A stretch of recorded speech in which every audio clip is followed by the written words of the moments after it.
barbershop conversation, guys. Feel free, hit the subscribe button. Yo. It's a great Monday, y'all. It's a great Monday. And I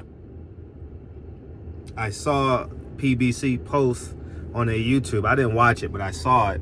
And I realized it's been a year since Errol Spence has been in the ring, since Ugas has been in the ring. It's been February, March, 14 months since Keith Thurman's been in the ring, 14 months since Leo Santa Cruz has been in the ring, but we're just going to stick to the welterweight division. And in this same time span, Devin Haney has had 3 fights with the white man, a newly signed fighter. And I'm saying this to say this. Boxing fans are like the Democrats and the Republicans.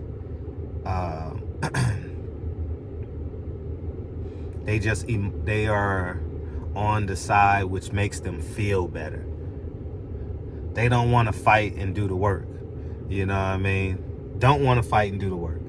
And that's the problem. The fans are choosing the side. And Errol Spence and Terrence Crawford and the fans just want the fight, man. They just want the fight. They just want the fight. Do we understand the realities of this, man? I follow Earl's girlfriend. She's a little too old to be called girlfriend. His woman. And she's doing an interview. I salute Earl. Control your narrative. Control your narrative and build your circle. I appreciate that. That's actually smart of you to do it. And we pull and we decipher what you say. But Earl is on camera. And fighters don't go on camera unless they feel physically comfortable. I'm not saying this is Earl, but fighters have this body dysphoric. What's it called? Dysphoria? Body dysphoria complex, where they won't go on camera if they don't feel right or this and that. And it's just it. Earl sat down with his girl. I saw it's on her story. So if you guys want to go check it out.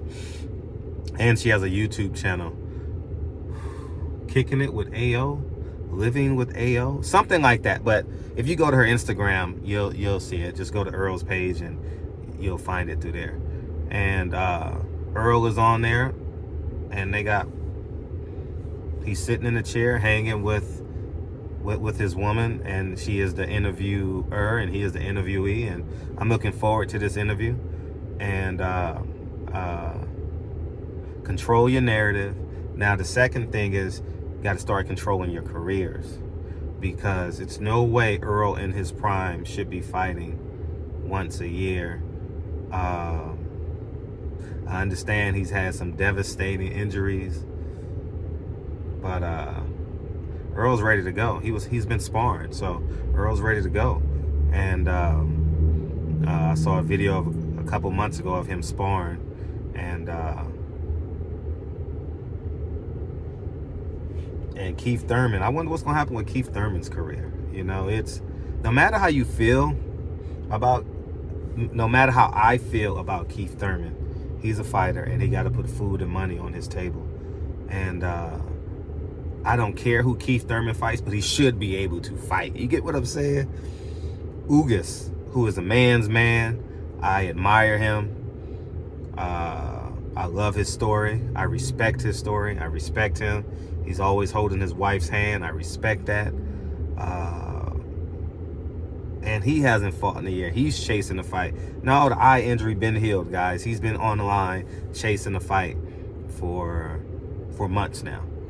And the PBC welterweight division is just in a standstill. And if they're only going to fight once a year, it's going to slow the whole energy of boxing. And I was telling... Damn, who was I watching this? Oh, I was talking to somebody. I only talked to like 6 people this weekend. But and I was telling them that in the playoffs, the NBA delivers Errol Spence versus Terrence Crawford every night. Saturday night it was Golden State versus Sacramento. Sunday night it was the Clippers and Phoenix. Tonight it's gonna be another great game, you know, and I think that's where boxing falls apart at, because it's a weekly sport, one. And two, the big fights aren't weekly. They're not even quarterly, you know, and it may be biannual. And because of that, there's no galvanizing event like the Super Bowl, like the NBA playoffs. And I think that that's where boxing falls short. Unbehoots to Stankonia is what I call him. He hasn't fought in a long time, you know, so it's not his fault, you know. It's been delayed. Berger has been doing whatever he's been doing, but it's you got to keep the train on the train tracks. It's like McKay Meyer, her opponent fell out. Bob and them found her opponent the same day, you know. So I think hopefully Errol and Crawford are in line to fight. Hopefully it will be announced this week. Errol is on camera, which I think has some level of timing to it. You know, Errol doesn't do interviews. The last interview he did was me and with Brian Custard. So Errol is gearing up for something, you know. And then lastly, I want to say this too. And I'm gonna tell y'all this because I had to learn. And this is the problem when you have baby daddies, hyper emotional, hyper aggressive, hyper violent men online dictating these stories. They don't tell you from an honest perspective. You know, I didn't know much about Terrence Crawford.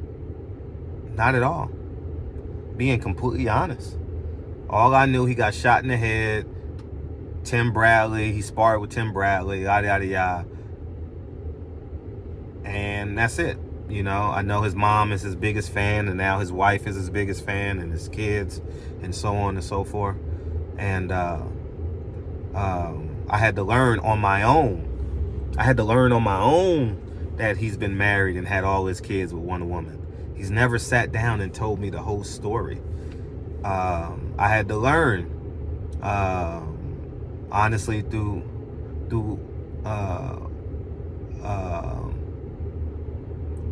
what is it called? Instagram.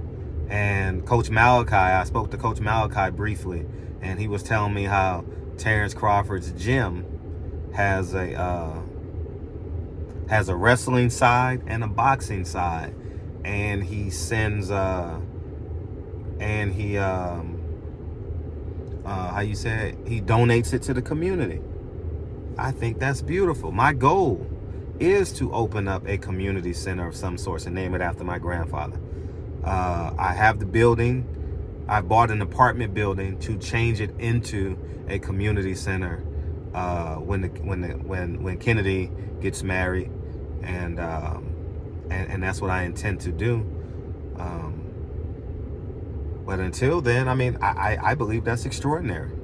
You know, no matter how he does it, he's a family and a community man. He's still a man too, you know, and I respect that. Ultra competitive, and I had to learn to appreciate Terrence Crawford. Now, y'all know I'm not begging for an interview, and I'm not doing this. I'm just laying the truth down, the truth as I navigate over to the truth. Errol is real similar, you know. If you look at Errol from 50,000 feet, Errol is a man that got rich young,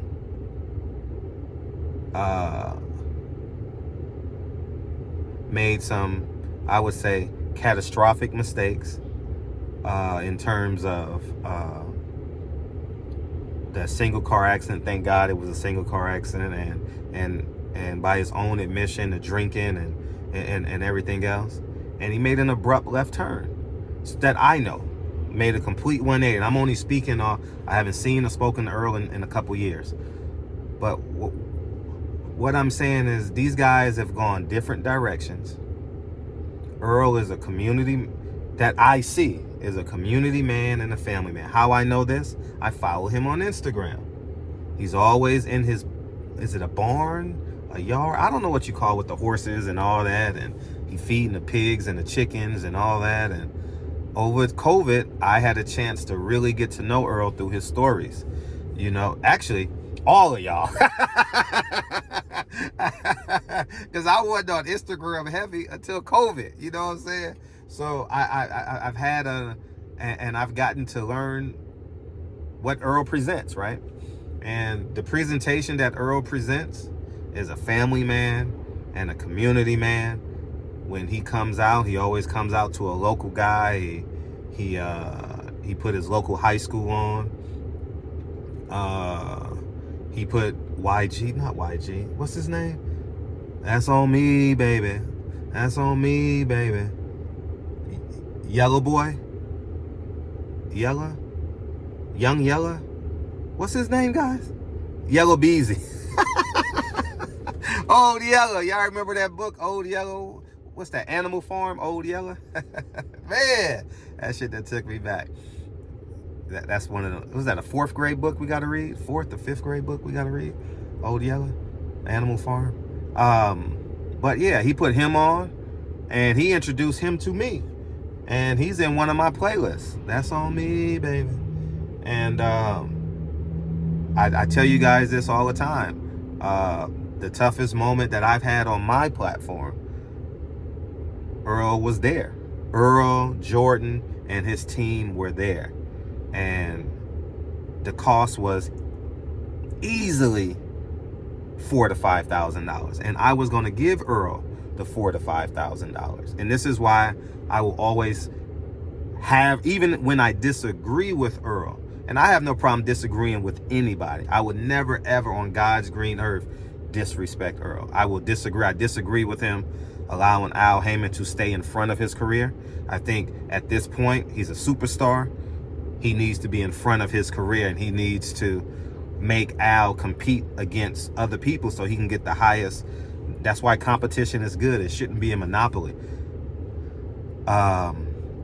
Al has a monopoly on talent, and that's what he chose to do, to eliminate competition. And because I own several businesses, I understand competition. What was I talking about? About Jaquan. He was there within 12 hours. I called that night. Jordan called me that morning. Earl was driving to the gym, and he called him that day. You know, and I will forever respect Earl for that. Forever. You know, and at some point, I'm gonna send some gifts to his kids at some point, you know, and that's my word. I wrote it down during COVID. You know, at some point when they graduate from high school or college, you know, Fred will be sending his kids something.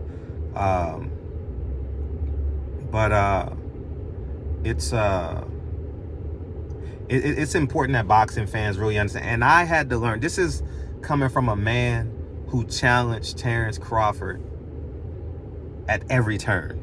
Challenged that man. And I was right up until 2019. I was right. Al had the bag. He had $1 billion, and he was given.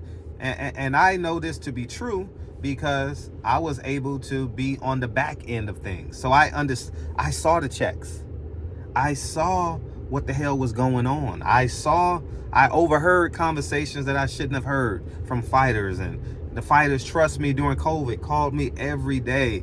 Every day or every other day, fighters was calling me with information. PBC fighters, world championship fighters. And I think boxing fans need to shut up, get out of the way, stop wanting to be first, stop, just demand the fight. Because it's sad that black people get on and show their ass. For example, Gary Russell, Devin Haney. Men online showing their ass. Ignorant. Everybody ignorant. Since I wanted, let's do baby daddy talk. Ignorant. Everybody ignorant. Now we got Shakur, Devin Haney. Everybody ignorant. Let's make the fight. How about we make the fight? If the fight happens, you eat. YouTubers, you don't make money by disagreeing. You make money when the fight is announced. For example, Manny Pacquiao, Floyd Mayweather. Man, YouTube was YouTube was making the dough. You know, I made my money on the Floyd Conor McGregor bet. You know, it was 1 to 5. Every 5,000 I put up, I made 1,000. I made my money that way. But it's time for y'all to get out the way, man. These fighters. And I agree with Earl. I saw his tweet. It's for entertainment. It's for entertainment. YouTube there's a section of it. I don't know what percentage of it is entertainment. These motherfuckers are weak, man. They ain't got. I mean, listen, I'm holding on to 80% of the intel that I know. Matter of fact, it might be 95 because I don't even do boxing videos like that much anymore. You know, like I used to do. And I don't even do the show. If I did the show, you guys would get more information. But it just is what it is, man. I hope they announce the fight, man. And these fighters can get what they deserve, the money to support their family. Earl will be out over a year. Terrence deserved the money. He worked this hard to put himself in this position. I respect, man, listen. I respect fatherhood. I'm just going to tell you that right now. I don't give a fuck about your YouTube channel. I don't give a fuck what you represent. I respect fatherhood. You say, Fred, why do you respect fatherhood so much? Because every time Lincoln goes and plays a basketball, there's 5 kids on one side, there's 5 kids on the other side. I only can control one. So there's 90% of the kids that I am not in control of. And you know what I hope and pray? That they have discipline, self-respect, integrity, a father, a mother, a grandparent, a sister. I hope they have all of this because I want them to be successful. And 2, I want to create an environment where my child is safe. Do we understand the big picture in this? This is why when you leave out of the epic center of the black community and you go to a non-centralized portion of the black community like South Central and pieces of Harlem, when you leave out of that, you get peace. The numbers just change amongst black. Although blacks will be the minority in those communities, but guess what? There's a husband and a wife there. You know, there's a level of self-respect. There's dignity. There's decorum, and ultimately, I don't want to be cool if it infringes upon the safety of my last name and my family and what I've cultivated the last 23 years. This internet has made debauchery and ignorance cool. And I stand on it.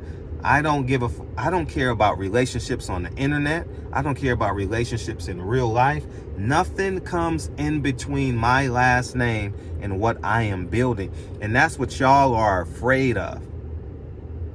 Y'all are afraid to separate the streets from reality. Because reality is everyone's organically conservative. Yeah, everyone is, because you believe in God. You believe in God. That makes you conservative. Barbershop Conversations, man. Y'all have a great day, man. I'll talk to y'all soon, man. Peace.